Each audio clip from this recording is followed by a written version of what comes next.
Imagine ordering a critical shipment in New York and watching it land in Shanghai before your coffee goes cold. It sounds like science fiction, yet the world's most powerful aerospace companies are currently locked in a desperate race to make this a reality. We aren't talking about flying drones or supersonic jets. We are talking about massive rockets screaming through the vacuum of space, carrying thousands of pounds of high-value cargo across the globe in less than an hour. The current logistics infrastructure, which has powered global trade for a century, is suddenly facing an existential threat from the heavens. But how do we physically launch a rocket in a city without turning the neighborhood into a blast zone?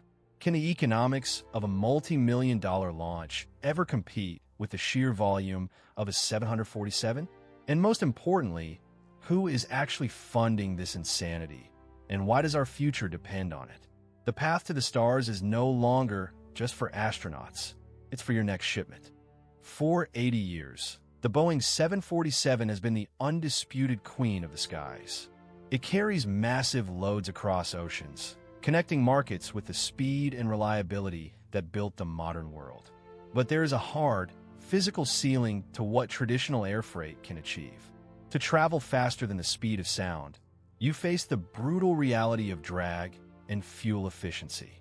A supersonic jet trying to cross the Pacific would burn through its fuel capacity before reaching the halfway point, forcing it to fly lower, slower, and at a fraction of the cargo capacity. Logistics experts call this the tyranny of the jet engine. You can make a plane faster, or you can make it carry more cargo, but you simply cannot do both effectively. Air freight is trapped in a race where the finish line is moving backward. While we've optimized the supply chain to a razor's edge, the physics of moving heavy mass through thick, lower atmosphere air remains a bottleneck. Could we simply climb higher to escape the friction entirely? To move faster than any jet, you have to leave the air behind. This is the logic of point-to-point, or P2P, suborbital flight. By launching a vehicle vertically, punching through the dense atmosphere into the near vacuum of suborbital space, drag essentially vanishes. In that thin, silent void, a craft can accelerate to Mach 20 times the speed of sound, without the aerodynamic forces that would tear a conventional aircraft to pieces. You aren't just flying. You are essentially launching yourself like a guided bullet across the curvature of the Earth. A flight from London to Sydney, which normally takes 22 hours of grueling cabin time, could be compressed into a 30-minute window. This changes everything. It turns the entire planet into a local market. But moving at these speeds requires a radical rethink of materials. How do you re-enter the atmosphere at orbital velocity without melting the cargo into molten scrap metal? The answer lies in the engineering breakthroughs born from the intense, rapid prototyping culture of modern commercial spaceflight. Critics argue that P2P is a playground for billionaires, a toy that will never be commercially viable. The cost of a Falcon 9 launch is measured in the millions.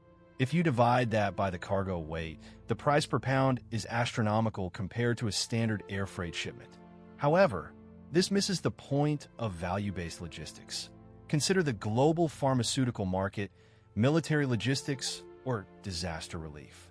If a life-saving transplant organ or a critical server rack for a failing data center needs to cross the globe, the cost of the flight becomes secondary to the cost of the failure. Currently, we use expensive charters to solve these problems, but they're still slow. If a company can lower the cost of a rocket launch through reusability, landing the boosters upright, just as SpaceX has mastered, the economics begin to shift. We are witnessing the shift from disposable rockets to reusable hardware, which is the singular event that makes this entire vision even remotely plausible in our current market reality. Here is the elephant in the room: noise and fire. You cannot launch a 200-foot rocket from middle of Manhattan or London without leveling the zip code. The sound pressure level of a heavy-lift rocket is enough to shatter windows miles away and trigger seismic sensors.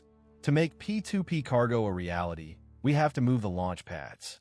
We're looking at offshore platforms, essentially spaceports floating miles off the coast of major trade hubs.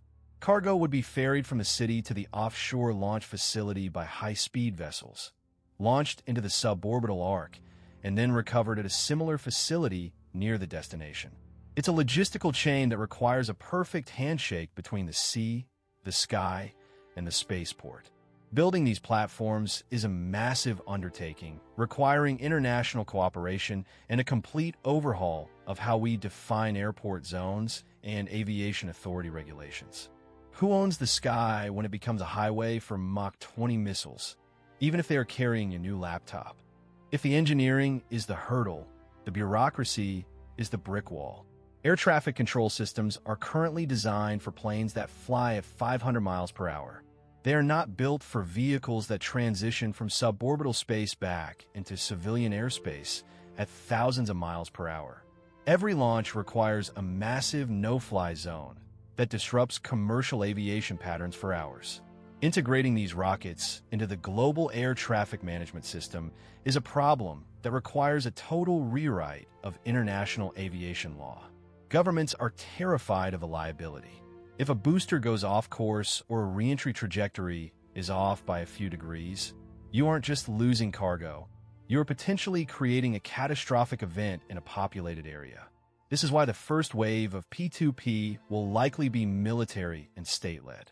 Governments are the only entities with the power to clear the skies and absorb the liability risks needed to refine this technology into something that eventually resembles a commercial service. Beyond the flight, there is the cargo itself. Imagine a stack of microchips, highly sensitive to G-forces, being subjected to 5 or 6 gs of acceleration during launch. Then consider the thermal stress. As the rocket re-enters, the skin of the vehicle can reach temperatures hot enough to soften steel. The cargo bay must be an insulated, pressurized, and vibration-damped environment that can withstand these extremes while remaining lightweight. We are seeing a revolution in carbon fiber composites and ceramic heat shield technology that was previously reserved for warheads and re-entry capsules. These advancements are slowly trickling down. The companies winning this race are the ones that can guarantee that a shipment of medical sensors or high-precision industrial components lands in the same condition it departed in. It's not just about speed, it's about precision recovery. If the cargo survives the ride, the demand will be limitless. Every high-tech industry on Earth is waiting to see if this promise of ultra-fast transport actually holds up under stress. Is this the end of traditional long-haul air freight? Probably not. It is more likely to become the premium tier of a 3-speed world. We will have slow shipping for bulk goods by sea, standard air freight for urgent consumer items, and the orbital express for the ultra-urgent, high-value, and time-critical assets that hold our modern economy together. This shift is not just about moving boxes. It's about the collapse of geographical distance. If a city in the middle of a desert can receive parts within an hour, it suddenly becomes a viable industrial hub. If a remote island can get medical supplies instantly, the disparity in global quality of life begins to thin. We are entering an era where the planet is becoming smaller, not because of better internet, but because of better rockets. The challenge now is to lower the risk, prove the reliability, and wait for the first commercial flight that proves we can turn the violent act of rocket flight into a mundane logistics service.